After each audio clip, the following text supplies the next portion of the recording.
vocês têm a oportunidade de assistirem às aulas, tanto aqui quanto lá na plataforma. Essas aulas todas estão sendo gravadas e colocadas lá à disposição de vocês. Tá certo? Deixa eu dar só uma demonstraçãozinha para vocês, porque a gente acaba gastando os tubos armazenando essas aulas e poucos acessam. E tem uns que dizem que nem sabem como é que acha, mas vamos ver se eu consigo mostrar aqui para vocês. Só um minutinho.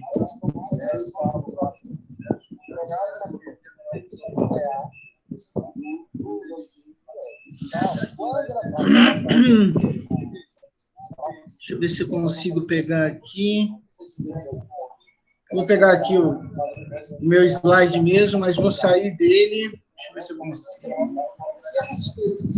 compartilhar uma nova guia.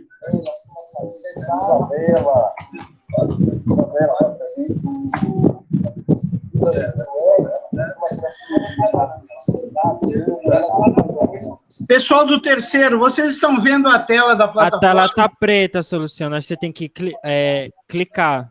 Não apareceu? Na tela. Tá preta. Deixa eu tentar de novo. Vamos lá. Deixa eu parar aqui a apresentação.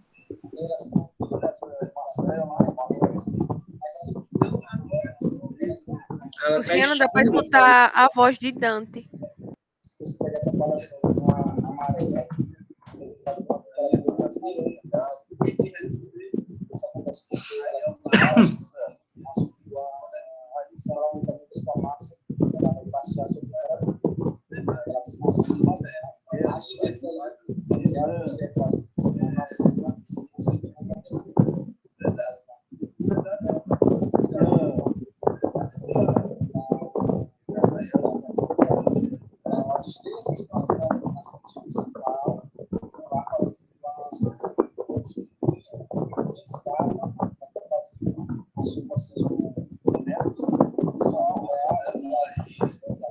Pessoal, tá dando para visualizar os horários aí, pelo menos? Sim.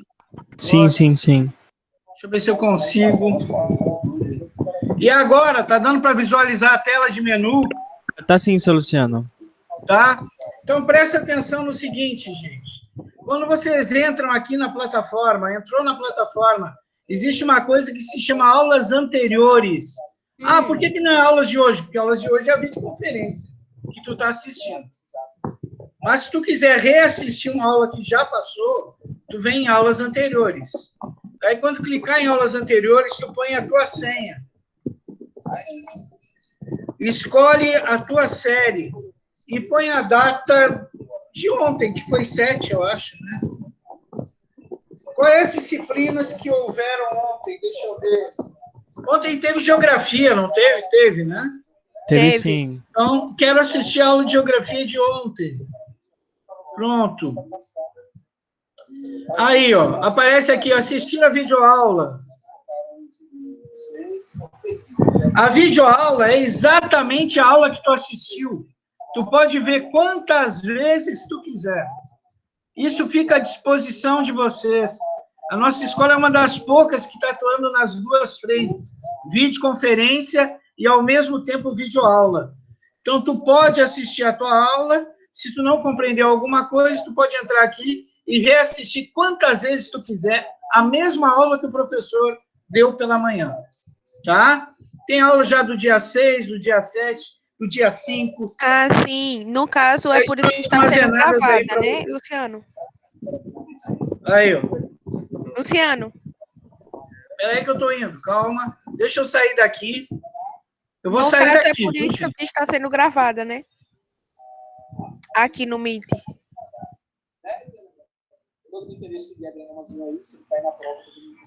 Deixa eu sair da plataforma, senão vai ficar muito pesado. Então, por isso que a gente grava as aulas, para que vocês tenham a disponibilidade lá na plataforma de reassistir essa aula quantas vezes vocês quiserem, quantas vezes vocês acharem que é necessário. Pronto, deixa eu ir para a minha apresentação. Tá ok? Usem mesmo. Vamos tentar aqui.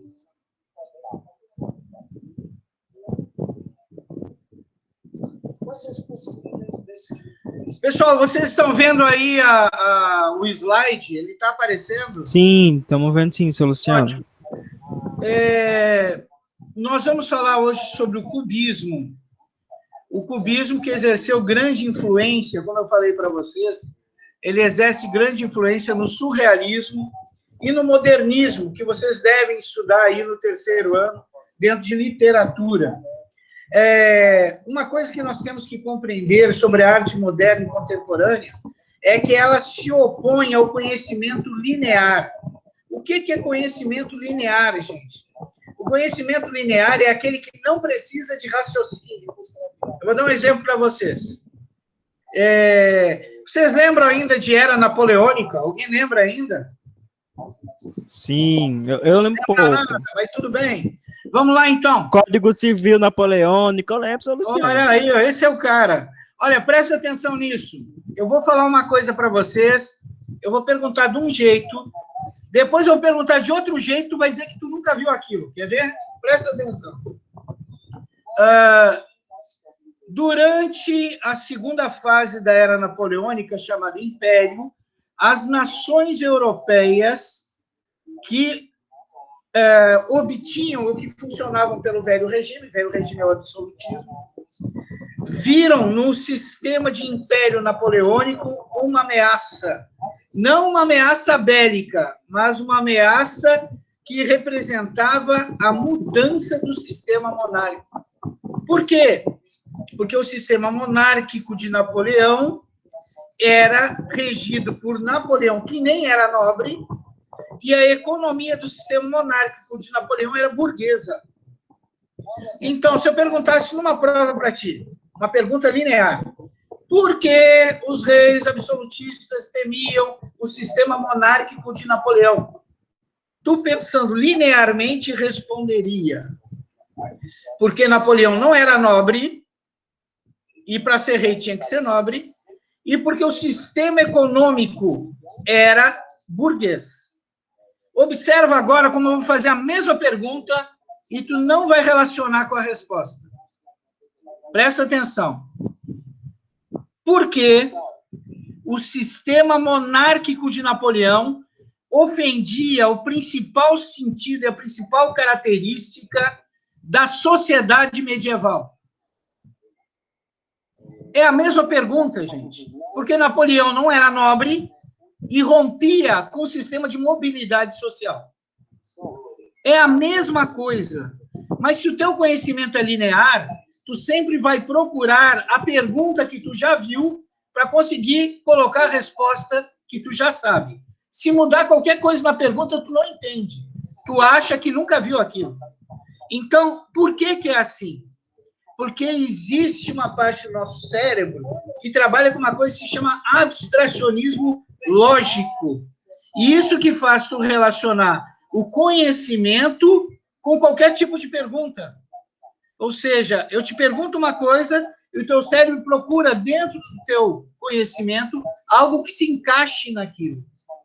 Se tu não tem o abstracionismo lógico, tu não consegue fazer isso. Tu procura um tipo de pergunta para dar um tipo de resposta. Por isso que essas artes estéticas, modernistas e contemporâneas pararam de retratar figuras com o máximo de realidade e descritividade. Eles começaram a fazer com que o que visualiza a obra saia do raciocínio linear e entre no raciocínio abstrato. Consiga ver o que é além da forma, o que é além do óbvio, porque isso é o conhecimento. Relacionar o teu conhecimento, não com o óbvio, isso aí qualquer um faz, mas com o que vai um pouco além.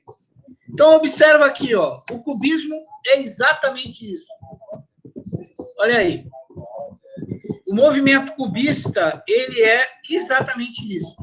O cubismo ele vai surgir no início do século XX e vai ser um movimento de artes plásticas fundado basicamente por dois grandes artistas, um deles muito conhecido, que é Pablo Picasso, e o outro, Georges Braque. Tá?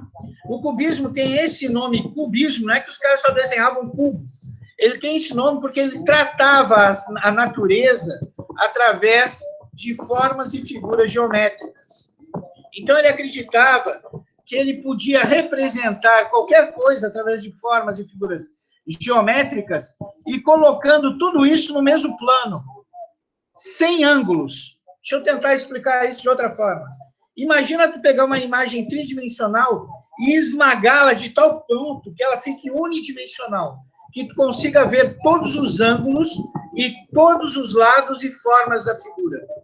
Isso é o cubismo.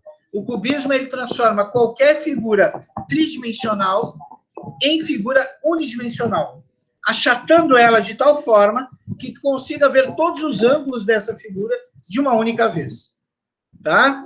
Então, nós temos aqui essa forma diferente de se representar o mundo que nos cerca, sem ter nenhum compromisso com a realidade, com o descritivismo, daquela arte tipo foto, mas com uma arte onde tu tem que interpretar e desenvolver o teu raciocínio abstrato. Então, esse tipo de arte contemporânea, ele é chamado arte não linear. Artes que vão pelo abstracionismo e pelo racionalismo. Tu tem que racionalizar em cima da imagem para entendê-la. Isso é um exercício interessante? Porque tu deixa de ter o raciocínio linear somente. Então, aqui nós temos uma figura.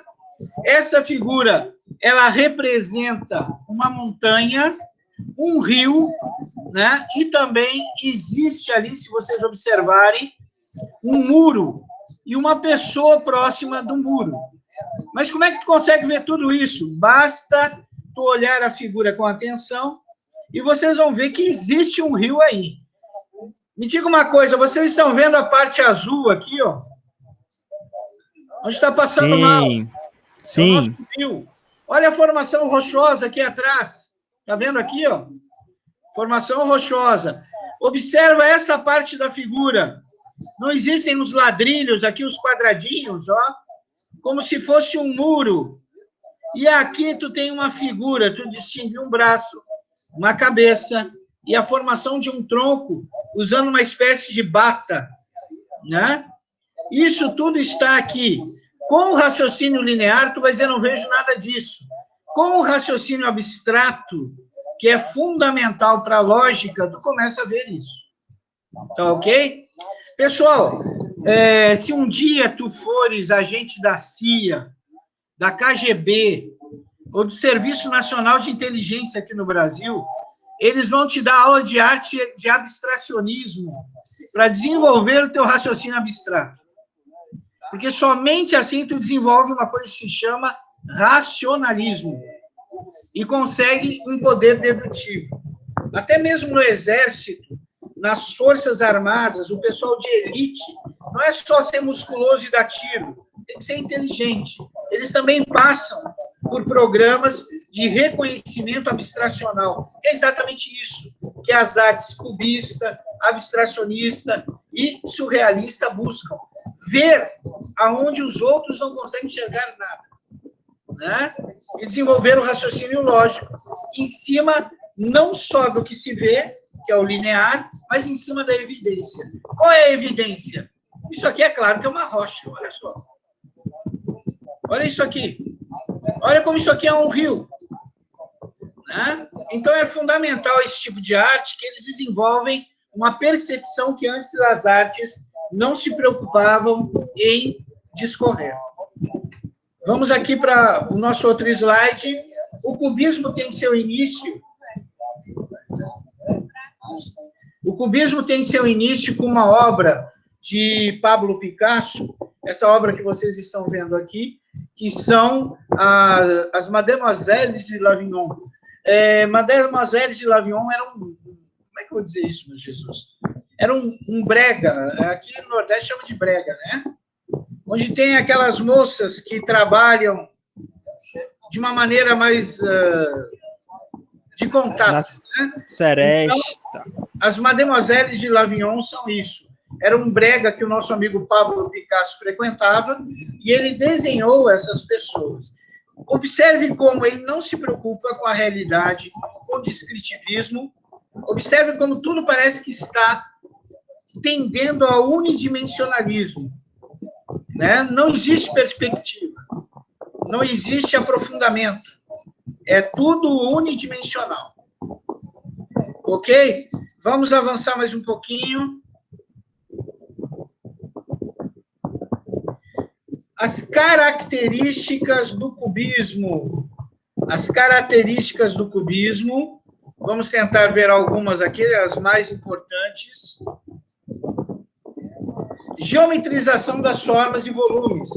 Vocês devem lembrar, gente, tomara que lembrem, quando nós estudamos o renascentismo e nós estudamos o nosso amigo Leonardo da Vinci, ele criou uma coisa chamada geometrismo, onde é possível se desenhar formas estéticas, formas artísticas, através de figuras geométricas. O cubismo explora isso também.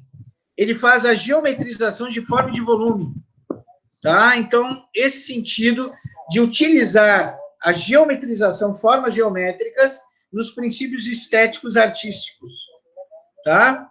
Vamos para outra característica do cubismo, a renúncia da perspectiva. Não tem perspectiva.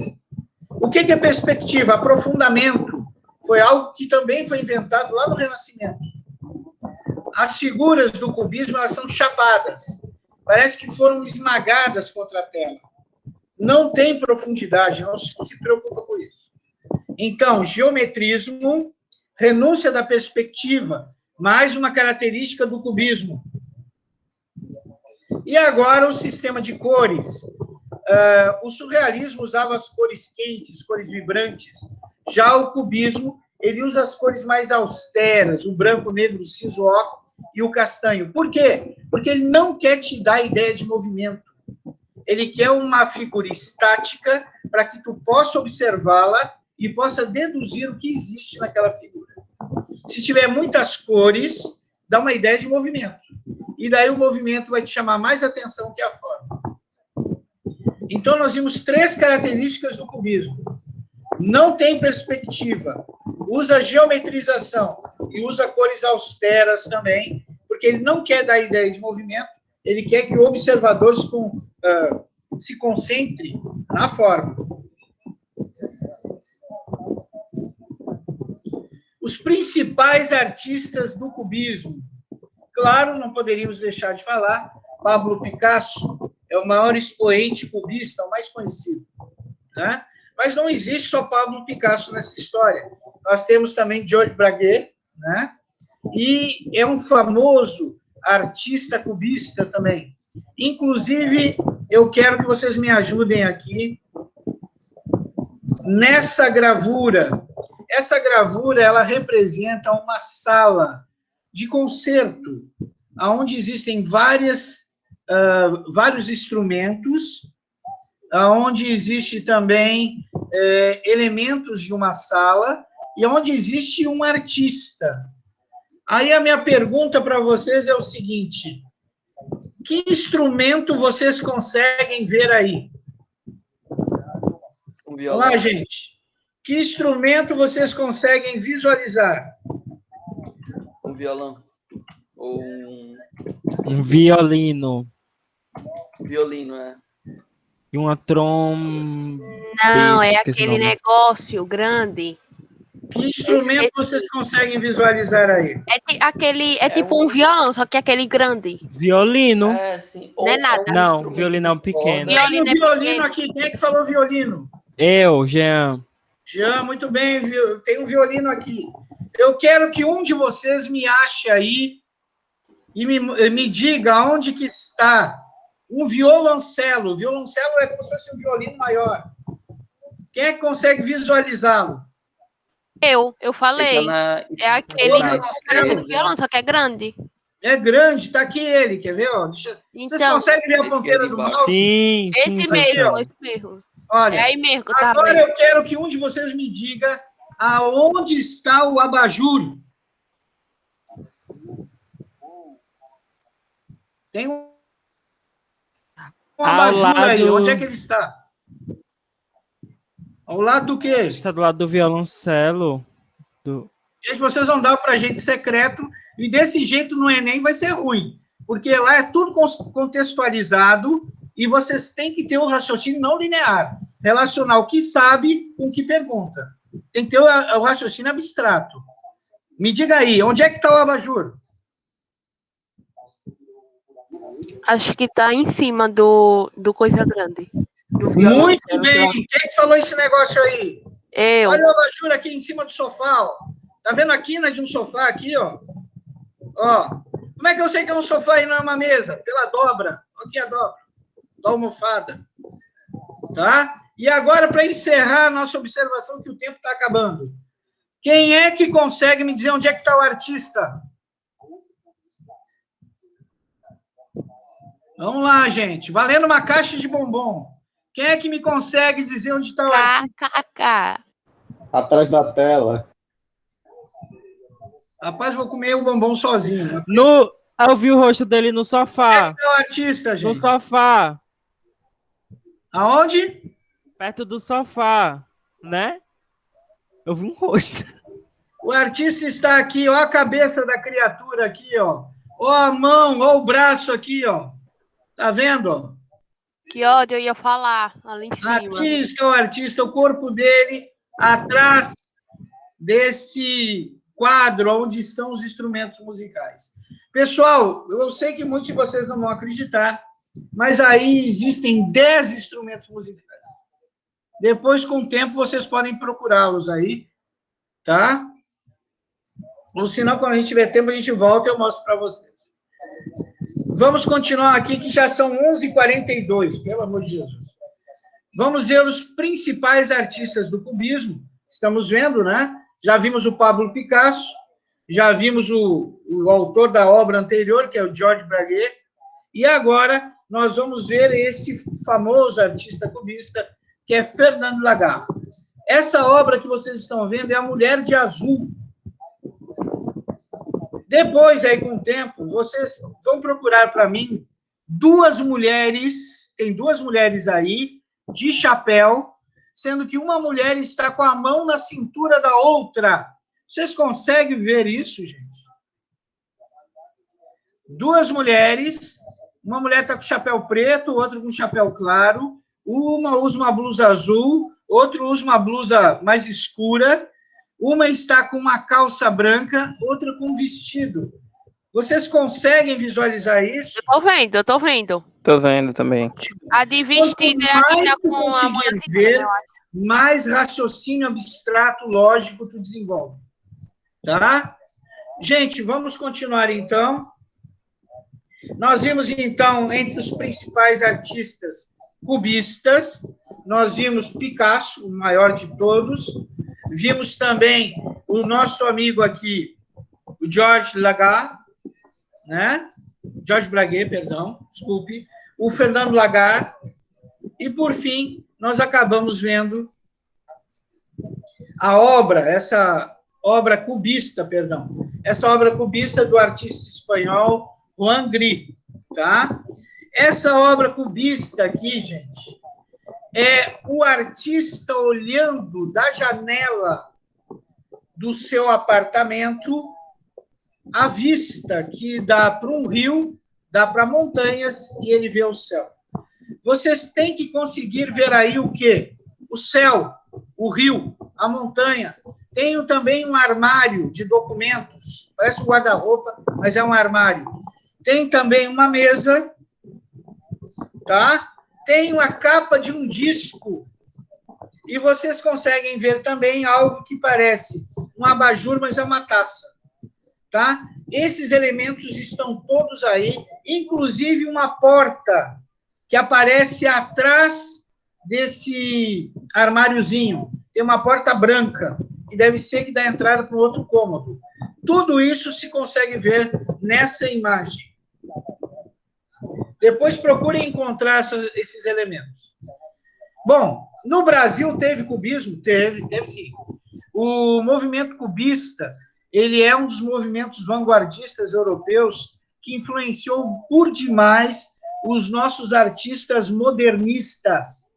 Por exemplo, Tarsila do Amaral foi profundamente influenciada pelo movimento cubista. né? E ela sempre navegou entre as duas tendências, entre o cubismo e entre o modernismo. Outro exemplo de brasileiro que adota tanto o cubismo e também ingressa no modernismo é o Vicente Rego Monteiro, tá? Outro artista que navegou nas duas tendências. Aqui vocês têm algumas obras do cubismo brasileiro. Essa obra aqui, ó, O Sol Poente, é de Tarsila de Amaral. Dá para ver aqui o rio. Dá para ver uns bichinhos aqui. Como é que eu sei que não é uma pedra? Porque tem um olho no bichinho aqui. Dá para ver o sol, os raios solares, a vegetação, né? Inclusive aquele raio solar de fim de tarde avermelhado incidindo sobre essa planta aqui. Aqui do outro lado, vocês têm uma obra de Vicente do Rego. É uma obra que já existia, La Pietà, só que ele trouxe para a estética modernista. Então, vocês podem ver, não tem perspectiva, é unidimensional, parece que está tudo achatado na tela.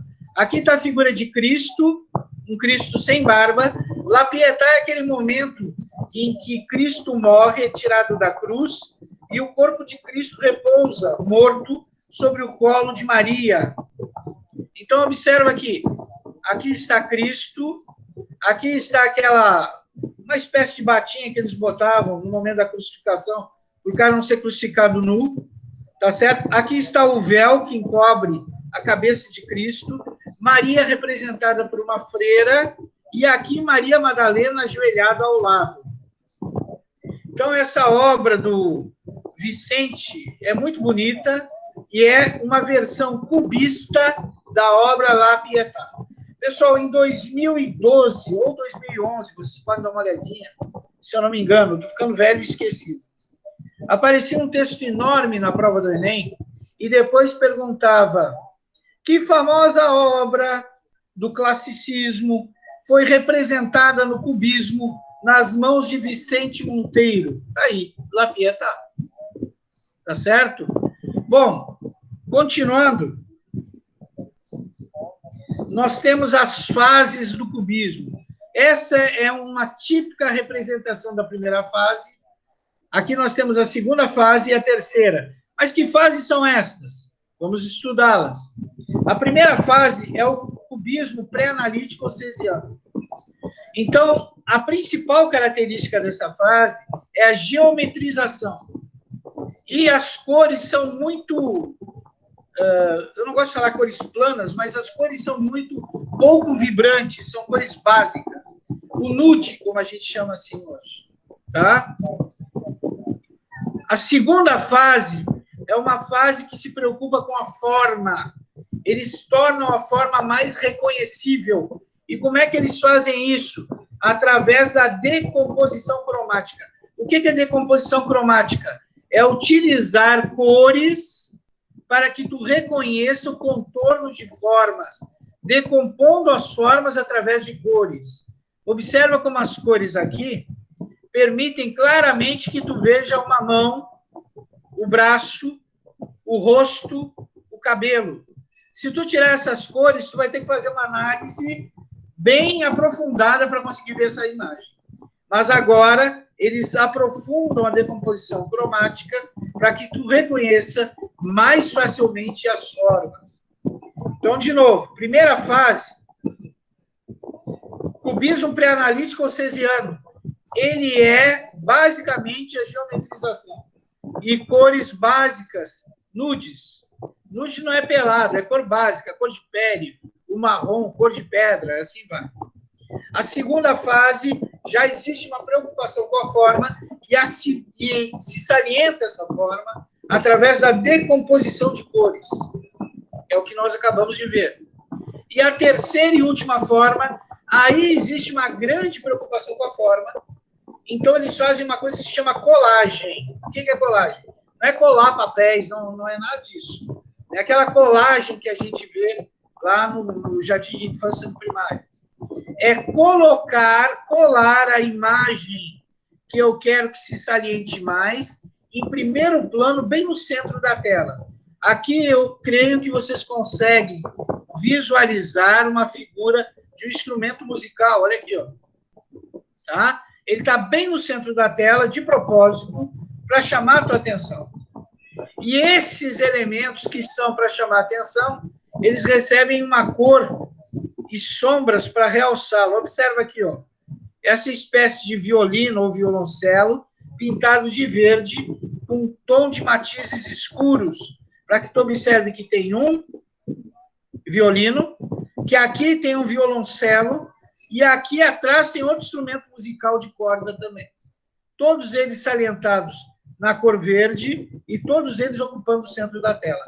Então, a terceira fase do cubismo se caracteriza principalmente por isso. Uma maior preocupação que tu reconheça as formas. E como é que eles fazem isso? Pela posição.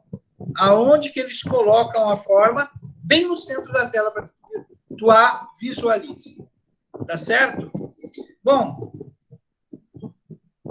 deixa eu descer aqui. Vamos fazer uma breve revisão antes de acabar. Aqui vocês vão me ajudar, uma pergunta, né? Tem o ponto de interrogação ali. Depois de tudo isso que eu falei, qual desses itens aqui não faz parte, falei, não faz parte da estética cubista? Geometrização de formas, faz parte ou não? Vamos, gente. Acho que faz. Faz. Parte, claro, muito bem. A É o terceiro que não faz. perspectiva, não tem perspectiva. Faz parte ou não? Parte também. Faz. Faz. Vai. Vamos lá. Renúncia à perspectiva faz parte ou não? Faz. Faz. Faz, claro, gente. Olha, por isso que eu digo que tu não pode ter aquele conhecimento raso linear. Se eu perguntar para ti, a principal característica das imagens cubistas é o unidimensionalismo. Se é unidimensional, não tem perspectiva. Tu tem que relacionar um conhecimento com outro. Senão tu vai ser igual um robô. Se não cair a mesma pergunta, tu não consegue dar a resposta. Né? Isso é fundamental. Por isso que esse desenvolvimento do lado lógico abstrato é fundamental. Pessoal, agora, representação detalhada da realidade. Faz parte ou não? Não faz parte. Não. Claro que não faz parte. Como é que vai fazer parte? A representação detalhada da realidade é o classicismo. São figuras que se preocupam com descritividade. Parece uma foto. Tu não precisa pensar nada, está tudo ali. Então, o cubismo é exatamente o oposto disso. Se fosse uma prova, essa seria a resposta. Isso aqui não faz parte do cubismo, de jeito nenhum. O resto faz. Cores austeras faz, falta de compromisso com a representação do real das coisas, tudo isso faz. Tá? Bom, aqui as fases do cubismo, eu quero que vocês memorizem isso. Ele tem 3 fases, o cubismo pré-analítico, cuja principal característica é não se preocupa com forma e usa geometrização. Então, primeira fase, pré-analítico. Não se preocupa com forma e usa geometrização. Tá? Esse cubismo pré-analítico também tem gente que chama ele de cesariano também. Cuidado, viu? É a mesma coisa. Cubismo analítico se preocupa com a forma e salienta as formas através da decomposição cromática, ou seja, através da decomposição de cores. Essa é a principal característica do cubismo analítico. E a última característica, a última fase, desculpe, falei característica, não, fase.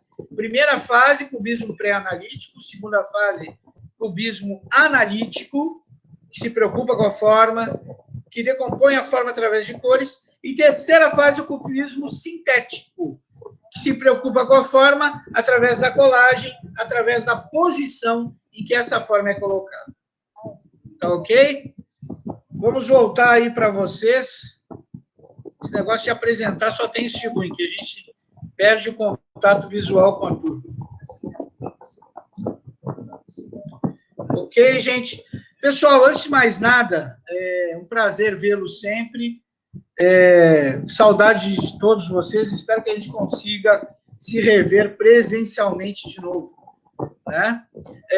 Vocês devem saber, nós mudamos as datas das provas para o dia 26 a 30. Por quê?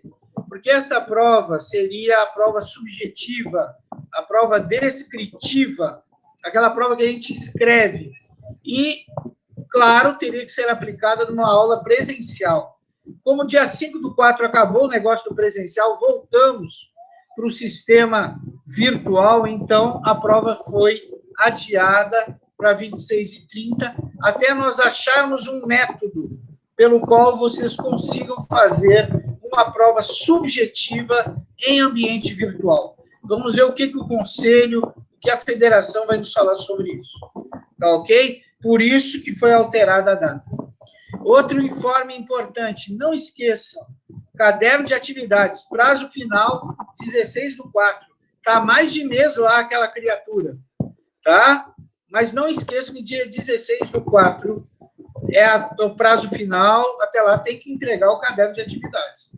Vale 3 pontos, é importante. Aliás, vale 2 pontos, desculpa. Vale 2 pontos, é importante. Tem uma aluna que, se eu não me engano, é do 3º ano, que disse que não estava conseguindo acessar o caderno. É Rayane. Tá? Eu já consegui Conseguiu, enviar. né, meu anjo? Fui lá dar uma olhadinha e acho que resolvi. Pelo visto, resolvi.